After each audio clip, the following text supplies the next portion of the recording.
One of my favorite pastimes is reading good fiction. And it was probably, I don't know, it was a long time ago, 7, 8, 10 years ago, I stumbled across my favorite author. And it was totally by accident.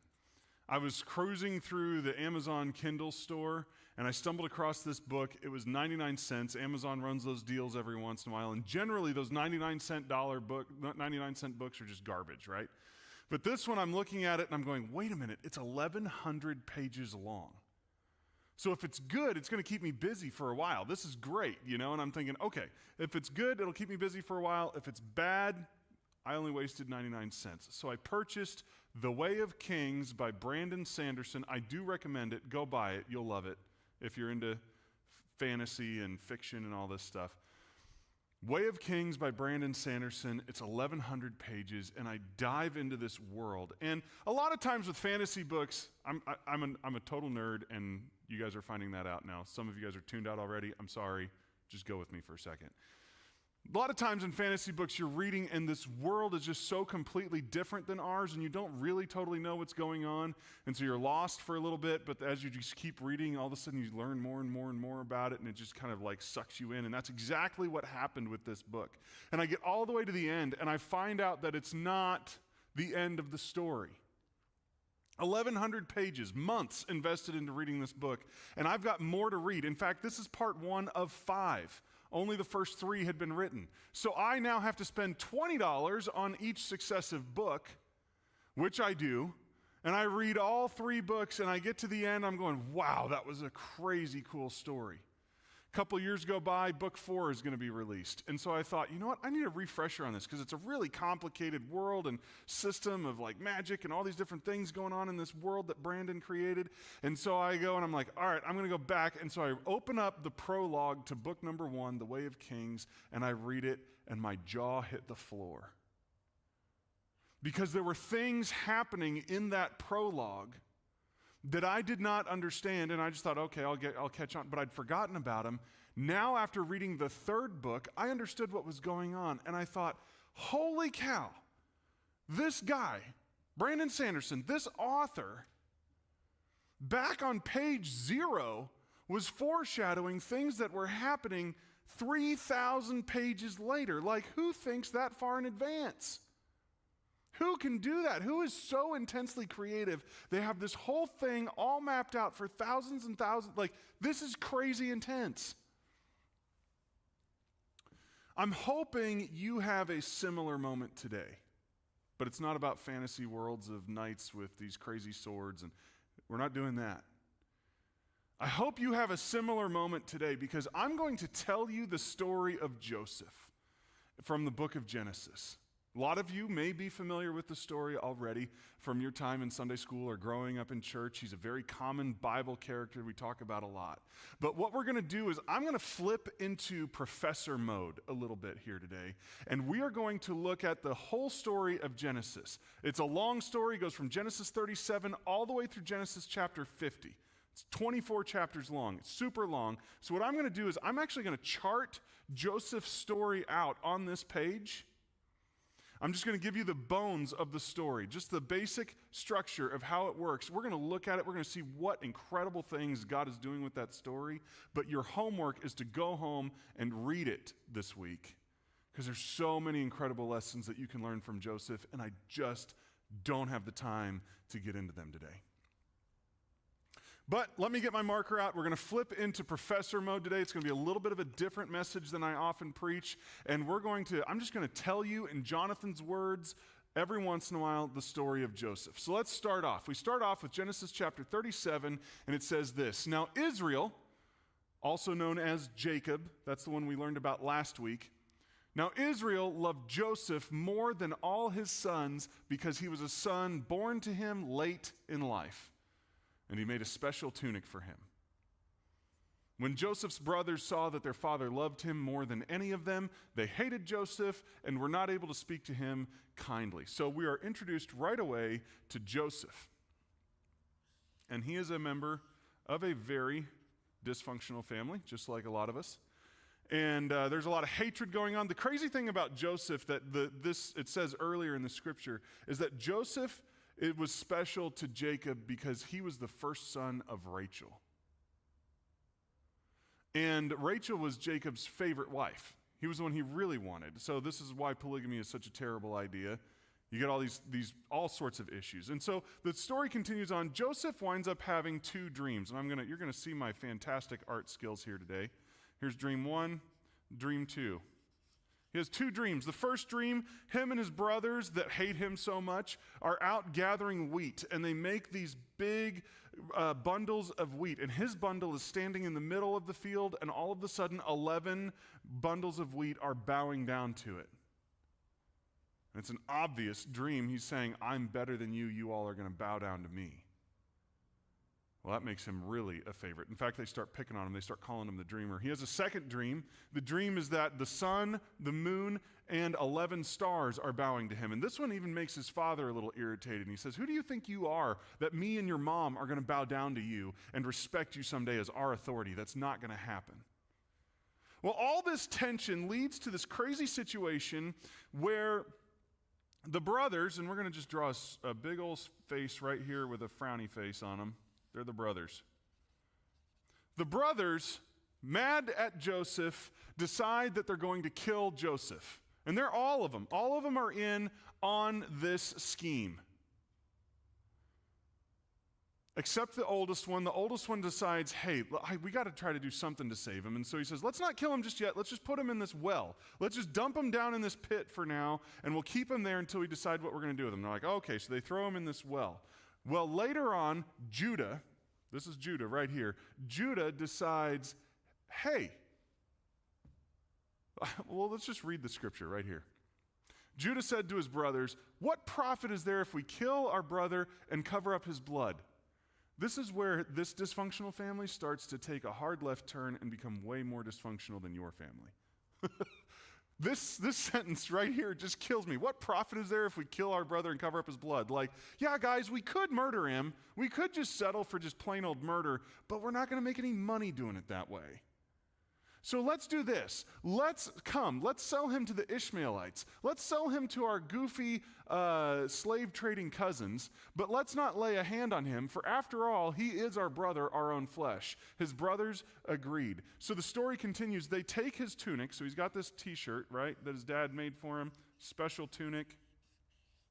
They take that from him, they kill an animal, they pour the blood on it as proof of his death, and Joseph is now on a trip down to Egypt. He's no longer living in the promised land that's so important to the Jews. Now he's living here in Egypt, and Joseph is now a slave. These are shackles right there that he's wearing.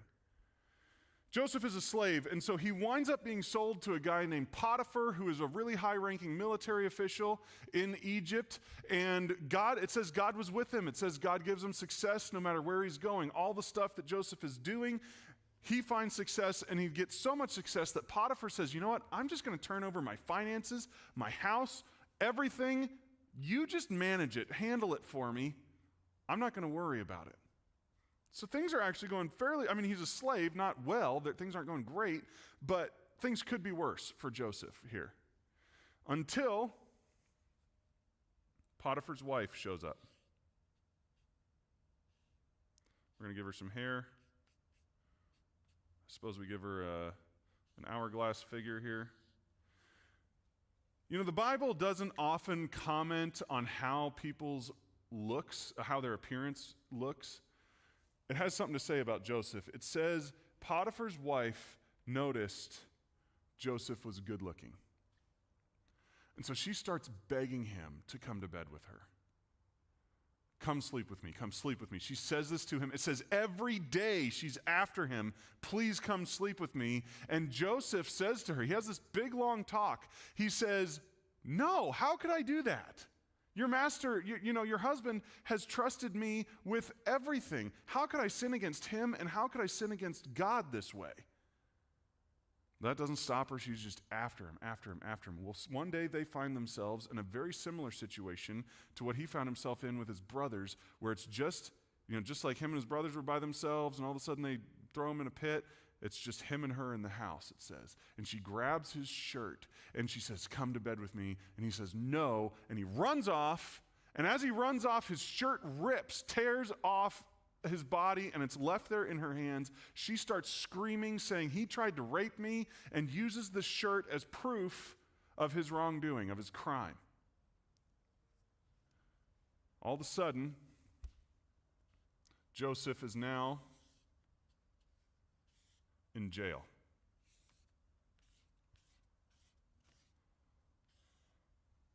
Joseph finds himself in jail.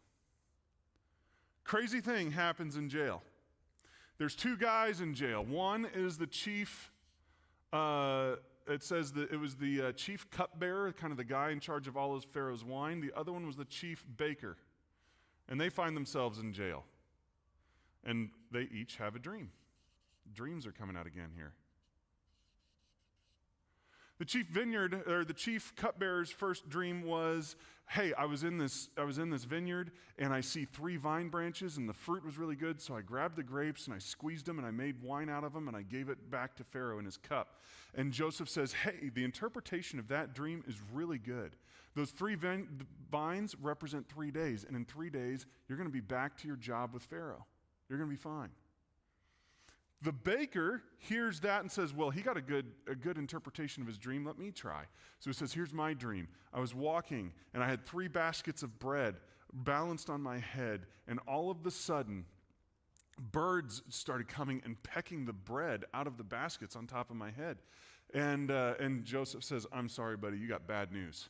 That dream means 3 baskets, 3 days also. Problem is, in 3 days, Pharaoh's going to kill you, impale your body on a pole, and the birds of the air are going to come peck your flesh. Like this is all in the Bible, you guys. Everything that I'm saying, I didn't make any of this up. All of this is in the Bible. If you think reading the Bible is boring, read this story. Like, this is just a crazy story.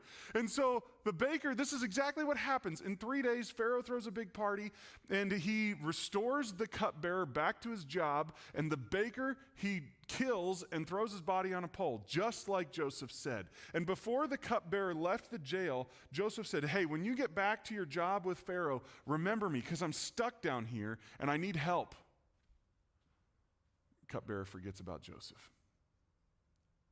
2 years pass by, and Joseph is just stuck in prison. And then all of a sudden, guess what happens? Pharaoh, the big dog himself, the power of the superpower country of the world, the leader of the world, has 2 dreams.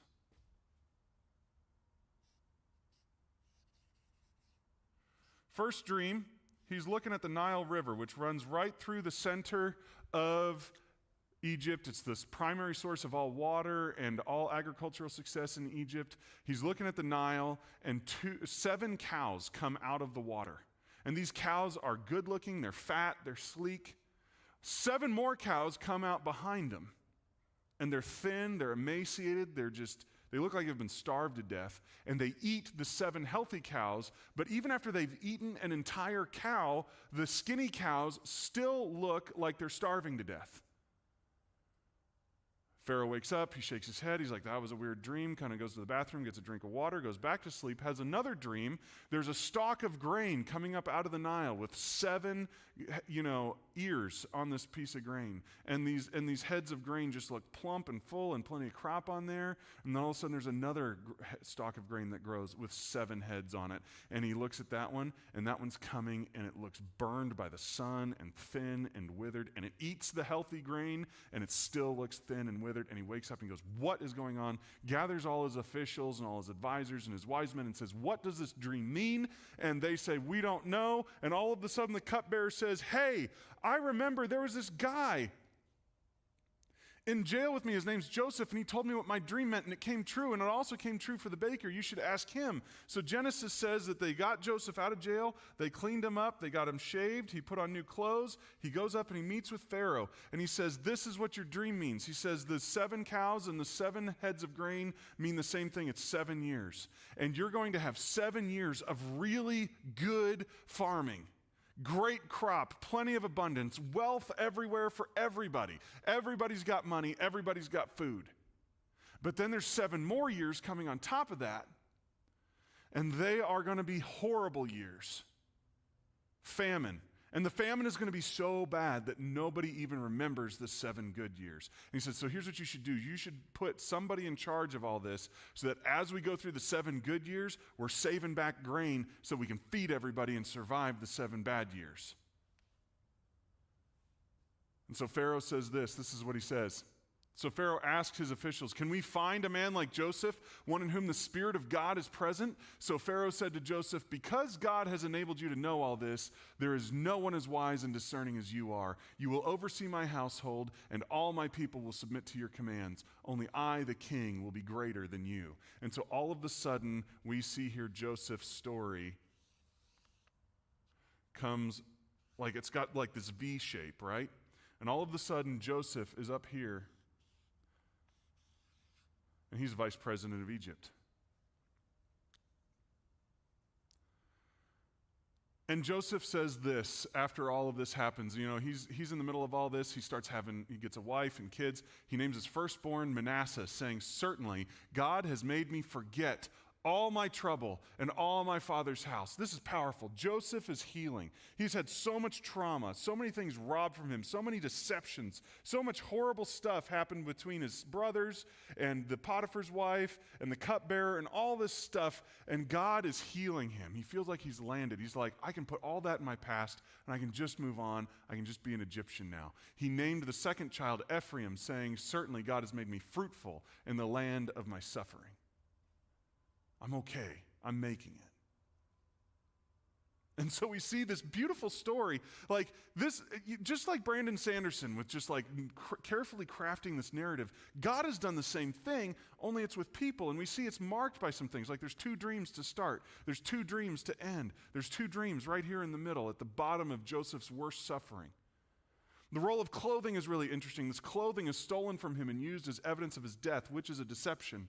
Then clothing is stolen again from him and used as evidence of his crime, which again is a deception. As he comes out of prison, that clothing is restored to him. It says he needed to shave and put on clothes to go meet with Pharaoh. Then Pharaoh gives him a gold ring, even more clothes. It's all restored back to him. And we see the beautiful symmetry of this story. Like, this is just good writing that God is doing with human history, and it blows your mind. But wait till you see this.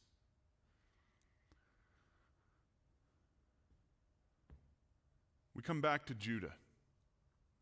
And Genesis does this really weird thing where Genesis 37, all of this stuff happens, where he has the dreams and where he gets sold into slavery and all of that. And all of a sudden, we have right in here Genesis 38. Judah shows up right in here. Now, Judah was the one that was selling him into slavery. Judah's kind of the ringleader of all of his brothers. All of a sudden, right here in the story, we have Genesis 38. And I got to be honest with you. Genesis 38 is one of the most sexually explicit and nastiest, grossest chapters in the Bible. It's gross. I'll give you the short version. If you want the graphic version, read your Bible. So Judah has 3 sons. And he finds a wife for his first son. The lady's name is Tamar. And says that first son was so terrible that God just killed him. He's gone. Now, custom tradition in that day, it's very strange to our modern ears, but it's the way it worked back then, was if you are a brother and your brother dies, it's your job to take his wife as your own. That way, she can have a son through you. That son can inherit all of your brother's land. That son can take care of the widow and all these other things. Otherwise, if you don't do that, you're just abandoning her to destitution, basically. She's going to be in poverty her entire life. And so the second son takes the wife.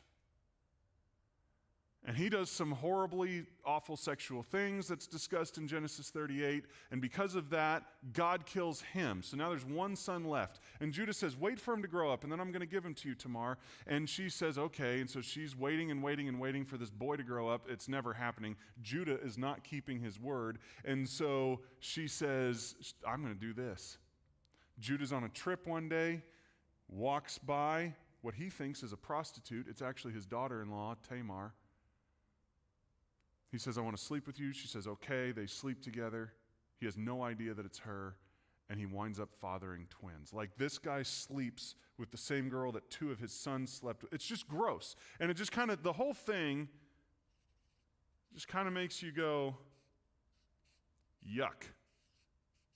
Right? You're just like, this is nasty. This is so gross. And that is what Judah was. That is what his brothers were. These guys were just disgusting human beings.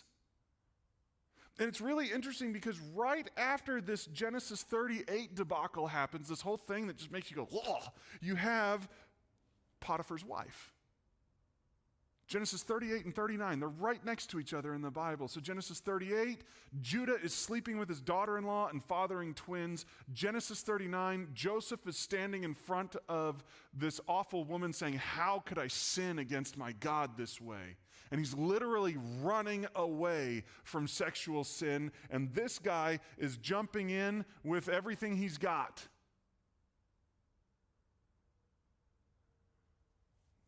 The whole story finishes up for Joseph, and guess who shows back up? You got it. It's Judah and his brothers.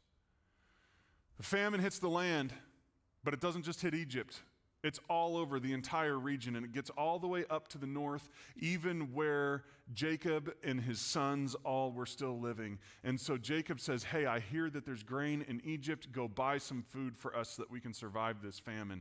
And so 10 of the boys leave and come to visit Egypt. And they are ushered into Joseph's presence, and guess what happens? They fall on their knees. Hey, these dreams coming true, anybody? They fall on their knees and they say, please sell us grain. Joseph recognizes his brothers. They, of course, have no idea who he is because he looks completely different and they think he's long dead and gone. And so he starts quizzing them. And he says, you guys are spies. And what's actually happening here is Joseph is setting up tests for his brothers. He wants to see if they're still the same scumbags that he dealt with, 10, 12 years ago. And so he says, you guys are spies. And they say, no, we're not. And they start talking about their family just to kind of prove their backstory. And they say, there's our dad and our moms. And there's this, and one of our brothers is dead, meaning Joseph. And the other one is still with our father. And Joseph goes, wait a minute, you have another brother? Sure enough, he finds out about another brother. His name's Benjamin, has the same mom. He's a full brother, not a half brother like all these other guys. Full brother of Joseph. We're going to give Benjamin some hair because he's younger than Joseph. Looks like a little kid. I've got a little brother. Joseph says, all right, I'm going to give you a little bit of grain, send you on home. I'm going to keep one of your brothers here as safeguard in case you guys do turn out to be spies. And if you ever want to buy food from me again, you're going to bring this other brother home to me just to prove your story. So he takes a dude named Simeon, puts him in jail, and sends the other brothers home. He is setting up a scenario for those brothers to do exactly the same thing that was done to him. They can just walk away from Simeon at this point and just say, hey, we don't know what happened to him. He died.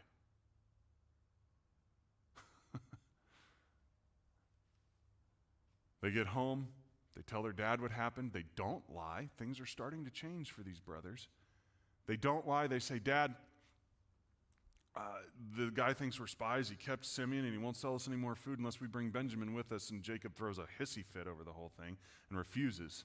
Eventually, they get hungry enough that Jacob says, well, we're all going to die anyway. Fine, take Benjamin. So they bring Benjamin over. And Joseph sets up another test. He throws them a party. He brings Simeon out of jail. He throws them a party. He sets them all in order of their age and feeds them just a ton of food, but he feeds Benjamin 5 times as much food. He's activating their jealousy. He's trying to figure out, are these guys going to do the same thing to Benjamin that they did to me?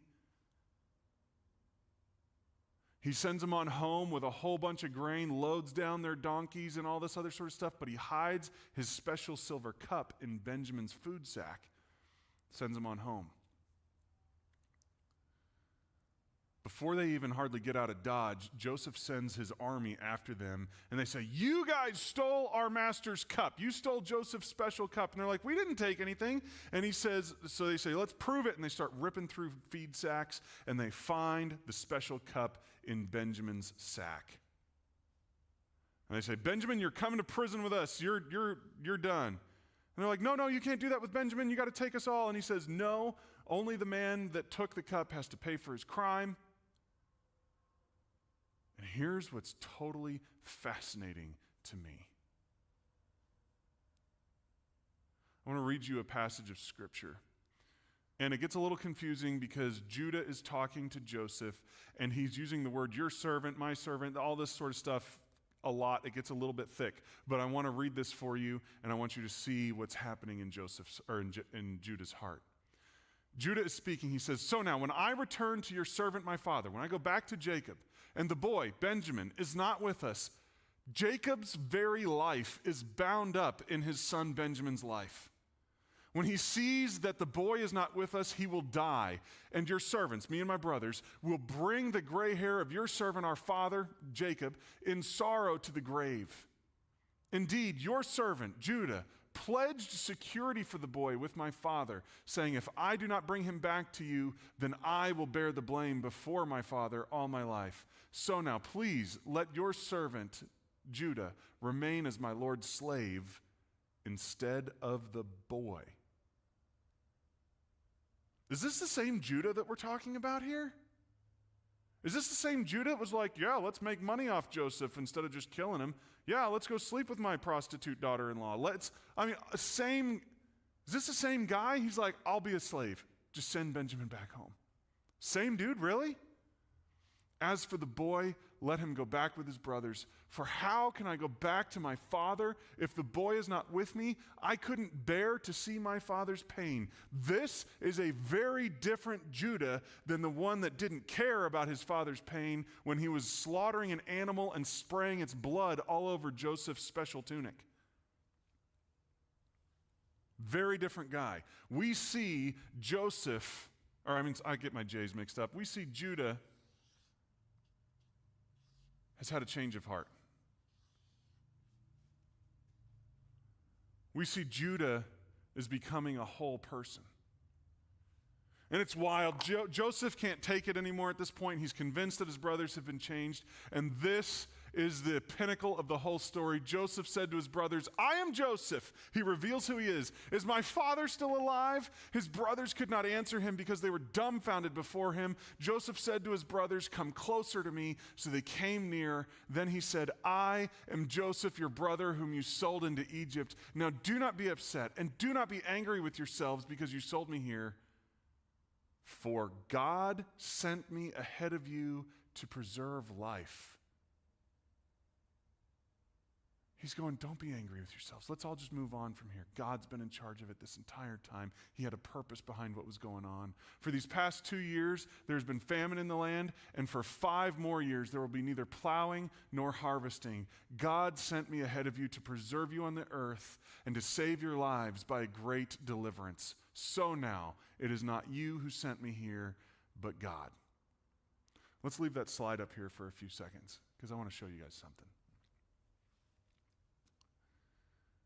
We have this crazy story where Joseph is sold into slavery, has to leave the promised land, but slavery is not good enough. He winds up in jail, comes back up out of jail, and winds up becoming second in charge of everything, of the world's superpower. And God is doing this whole thing with Joseph in order to save this total dirtbag Judah. He's so nasty we can't even look at him. He's so nasty, you read Genesis 38 and you get the willies. It's just like, this is disgusting. But God has a plan to redeem Judah and use him in powerful ways. You press the fast forward button on Judah's story and those twins that he fathered with his daughter-in-law. We fast forward the genealogy on those guys, and they wind up giving birth to David. You fast forward the genealogy on them, he winds up giving birth to Jesus. In fact, our word that we use for the people of Israel today, the Jews, that word comes from his name, Judah. He is like the great-granddaddy of all of the Jews.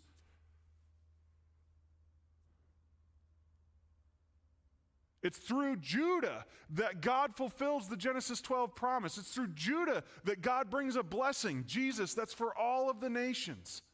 But God had Joseph as such an instrumental part of the whole story to preserve Judah and to keep him alive so that he could be redeemed and have a different kind of life.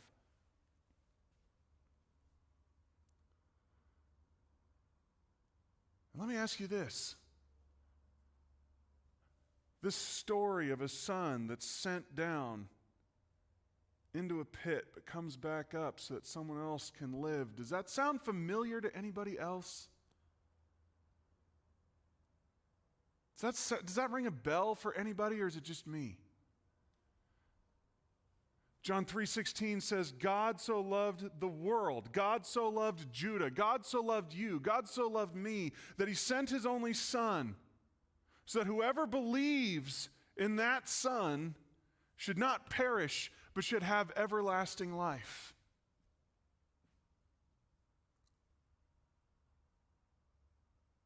Thousands of years before Jesus came, God had an idea of how he was going to work a crazy plan to save the entire world.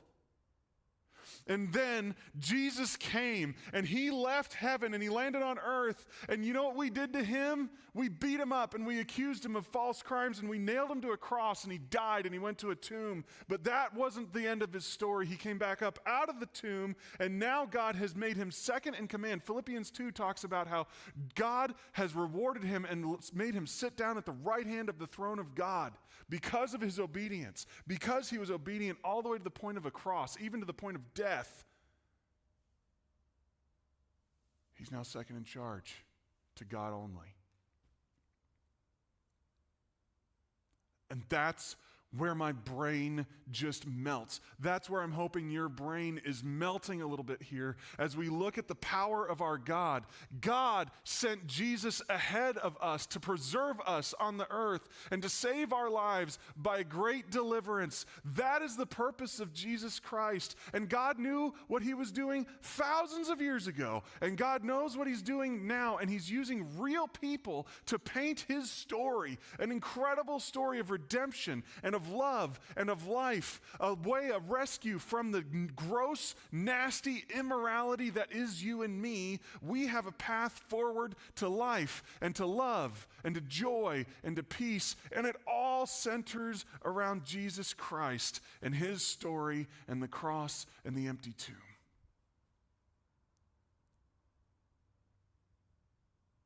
I'll tell you what we should do now. I tell you what our response is. You know what this means? This means you and I are saved. This means you and I have a future. This means you and I, as we're walking through the chaos of our lives, picture yourself as Joseph, picture yourself as Judah. It's just chaos every day.